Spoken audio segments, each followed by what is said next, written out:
اپنی مرضی سے کلام ہی نہیں کرتا. مولا کہنا کیا چاہتا ہے؟ جواب محبت آئے گا تو زبان مصطفیٰ کی ہوتی ہے، الفاظ میں دیتا ہوں، کلام مصطفیٰ کا ہوتا ہے، زبان مصطفیٰ کی ہوتی ہے، لیکن صرف میری بول رہی ہوتی ہے. اب یہاں ایک لمحے کے لیے رک اور سمجھ کے رکھ لے، تجھے نبی کا اٹھا دیا ہے. اگر آج کی رات وہ نفر شکرانے کے صرف اس بات پر تو ادا کرے کہ اللہ نے تجھے اس نبی کا امتی بنایا ہے جس نبی کی امت میں شامل ہونے کے لیے 13 نبیوں نے ہاتھ اٹھا کے دعا کی. تجھے وہ عظمت والا نبی دیا، تجھے وہ رفعت والا نبی دیا، تجھے وہ شان والا نبی دیا، تجھے وہ بلند مرتبے والا نبی دیا کہ جس کے نام مرتبے کو کوئی توڑ سکا ہے، نہ جس کی ذات پر کوئی لب کھول سکا ہے. بڑے بڑے آئے شان مصطفیٰ پہ کلام کرتے رہے. کہنے والے نے کہا کہ میں اس جو کلام لکھتا ہوں اس کلام میں یہ نہیں کہ میں نے نبی کی بات لکھی ہے. ابھی میں حضرت کے کلام دیکھ رہا تھا، کیا کمال کا تخیل تھا، کیا محبت کے موتی پروئے ہوئے تھے.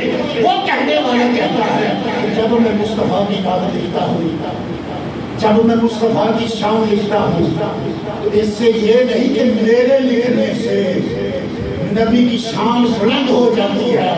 کہتا ہے زمانے والوں اصل بات یہ ہے کہ جب میں اپنے کلام میں مصطفیٰ کا نام لکھتا ہوں میرا کلام نام مصطفیٰ سے بلند ہو جاتا ہے. وہ نبی تجھے رب دے گا. آج کی رات اگر اس پر بھی شکرانے کے نفل ادا کر کہ اللہ نے تجھے نبی کیسا دیا ہے. اب میں بات پھر وہی پہ لے کے آتا ہوں.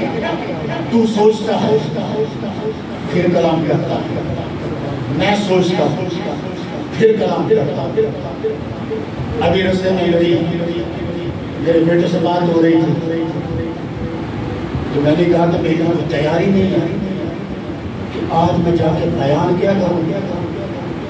تو کہنے لگے آپ بیٹھ جائیں، درود و سلام پڑھیں، جو معلوم و معلوم ہوگا وہ سامنے آ جائے گا.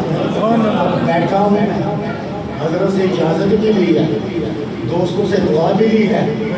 اب وہ ایک عنوان میرے ذہن میں اتر رہا ہے، میں اسے بیان کرتا جا رہا ہوں. اب بتانا تو یہ چاہتا ہوں کہ میں جو ادھر بات آتی ہے وہ کلمے کر رہا ہوں، میں وہ بات آپ تک پہنچا رہا ہوں. یہ ساری یہاں سے آ رہی ہے اور یہاں سے ادا ہو رہی ہے. کیا کہنا چاہتا ہوں کہ اگر میں اٹھنا چاہوں خیال یہاں آتا ہے، میں بیٹھنا چاہوں خیال یہاں آتا ہے، میں پینا چاہوں خیال یہاں آتا ہے، میں کھانا چاہوں خیال یہاں آتا ہے، میں کوئی کام کرنا چاہوں دینا چاہوں